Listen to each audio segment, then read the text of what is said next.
और इस वक्त की ब्रेकिंग न्यूज आपको बताएं, जी बिजनेस की खबर का बड़ा असर हुआ है और जी बिजनेस ने बाकायदा एक मुहिम चलाई है एयरलाइंस के मिसमैनेजमेंट को लेकर और ये खबर लगातार प्रमुखता से हमारा चैनल दिखा रहा है और जिसका अब हुआ है बड़ा असर। डीजीसीए ने कहा है कि यात्रियों को अब ईमेल, व्हाट्सएप, एसएमएस और वेबसाइट पर वास्तविक देरी की सूचना देनी पड़ेगी। यही नहीं, ऐसी उड़ानें जिनके 3 घंटे से अधिक देरी से उड़ने की संभावना है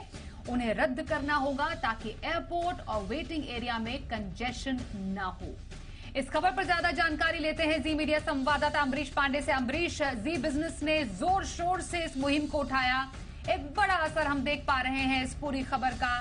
इस खबर के असर में क्या कुछ एक्शन लिए गए हैं? देखिए स्वाति, पिछले 2 दिनों हमने देखा था कि लगातार जो यात्री हैं वो परेशान हो रहे थे। हवाई जहाज के जो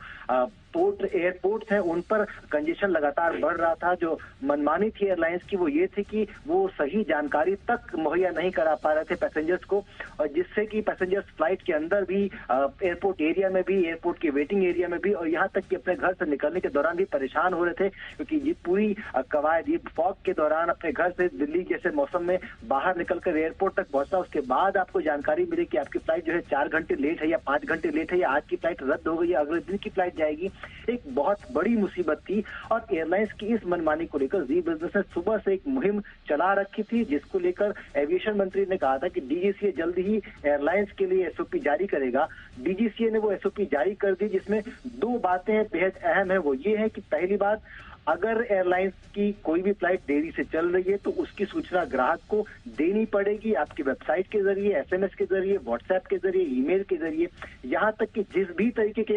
एआई प्लेटफॉर्म से या फिर सूचना के प्लेटफॉर्म से, उन सब के जरिए ग्राहक तक ये जानकारी पहुंचानी होगी कि फ्लाइट कितनी देरी से उड़ रही है। इसके अलावा देरी के दौरान जो यात्री अगर एयरपोर्ट पे है तो उनको डिस्प्ले बोर्ड के जरिए भी जानकारी देनी होगी कि अगली उड़ान कितने समय में आएगी और वो वापस कितने समय में उड़ने के लिए तैयार हो जाएगी, ताकि कंजेशन और परेशानी एयरपोर्ट पर न हो। इसके साथ साथ अगर कोई ऐसी उड़ान है जो कि 3 घंटे से ज्यादा देर होने की जिसकी संभावना है, जो कि आगे कंटिन्यू होकर और ज्यादा लंबी हो सकती है, डीजीसीए ने कहा है कि एयरलाइंस को कोशिश करनी चाहिए कि ऐसी तमाम उड़ानों को वो उस दिन के लिए रद्द करें और इसकी जानकारी पर्याप्त समय रहते ग्राहक को इन्फॉर्म किया जाए ताकि वो अगली प्लानिंग अपनी कर सके। अगर रेशेड्यूल का ऑप्शन आप उसको दे रहे हैं तो उस रेशेड्यूलिंग के ऑप्शन में उसको जानकारी जो है कम से कम इतने समय पहले दी जानी चाहिए ताकि वो एयरपोर्ट पर आके परेशान न हो या फिर अपनी ऑल्टरनेट अरेंजमेंट खुद कर सके। इसके साथ जो सबसे बड़ी परेशानी हमने देखी थी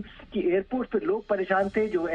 स्टाफ है उनके पास पूरी जानकारी नहीं होती थी। उसके लिए डीजीसी ने साफ कहा है कि सभी स्टाफ को पूरी ट्रेनिंग देनी होगी कि कितनी देरी से विमान आ रहा है, इसकी जानकारी वो देंगे। अगर देरी हो रही है तो इसके लिए क्या कंपनसेशन यात्री को दिया जा सकता है, उसकी पूरी इनके पास जानकारी हो। अगर कंपनसेशन वो दे रहे हैं, ऑफर कर रहे हैं, तो और जो स्कीम में है, जो ऑफर में है एयरलाइंस की तरफ से, वो सारी जानकारी पुख्ता तरीके से हो और जो उन्होंने ऑफर कर दिया है वो सब कुछ ग्राहक को उसी तरीके से मिले। ये सब कुछ सुनिश्चित करना भी उस एयरलाइंस के स्टाफ का ही जिम्मेदारी बनती है, तो इसकी पूरी ट्रेनिंग भी स्टाफ को देनी होगी। तो कुल मिलाकर हम ये जरूर कह सकते हैं कि जी बिजनेस ने जो मुद्दा उठाया था उसको अंजाम तक पहुंचाया है और डीजीसीए ने जी बिजनेस की आवाज के साथ सुर में सुर मिलाते हुए साफ कहा है कि एयरलाइंस को ये एसओपी का पालन करना अनिवार्य होगा। अगर ऐसा नहीं करते हैं तो सीएआर, जो नया सीएआर जारी हुआ है, इसका नहीं पालन करते हैं तो उन पर सख्त कार्रवाई की जा सकती है। स्वाति, वाकई जितने भी पैसेंजर्स हैं जो कि फ्लाइट की देरी की वजह से परेशान थे, उनके लिए बहुत बड़ी राहत भरी खबर है और जी बिजनेस ने जोर शोर से इस खबर को उठाया था, जिसका एक बड़ा असर हमें देखने को मिला है। उसकी पूरी जानकारी देने के लिए